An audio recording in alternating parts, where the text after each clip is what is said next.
Tout ce qu'elles disent est vrai. Peu à peu, la carapace de Joël Le Squarnec s'effrite.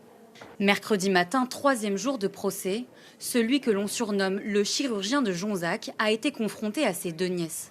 Alors que jusqu'ici, il était poursuivi pour atteinte sexuelle incestueuse et viol, mais uniquement sur l'une d'entre elles, il a reconnu les avoir toutes les deux violées, selon leur avocate. Il a reconnu ce qu'il avait à reconnaître, il a reconnu les faits. Oui, tout à fait. Il a reconnu les viols. Est-ce que Les pénétrations. C'est la première fois qu'il reconnaît, oui.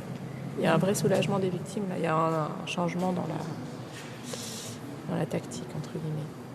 Des révélations cruciales alors que jusqu'à présent, il esquivait les questions, disait ne pas se rappeler des faits.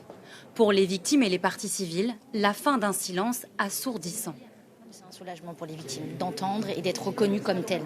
Qu'elles soient prescrites, pas prescrites. Aujourd'hui, chacune a eu un mot et ça, je pense que c'est important. Vraiment, c'est important. Ce qui se passe à ce procès actuellement, c'est que la parole se libère.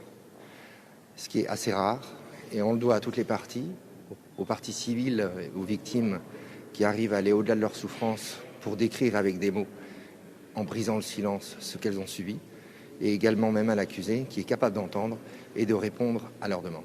En ce troisième jour de procès, Joël Le Squarnec devait aussi être entendu à propos de sa petite voisine, la première à l'avoir dénoncé en avril 2017. Il a reconnu l'exhibition sexuelle, mais a nié l'avoir violée. Sans surprise pour l'avocate de la fillette Francesca Satta, qui nous a confié que ses parents étaient dévastés, en colère.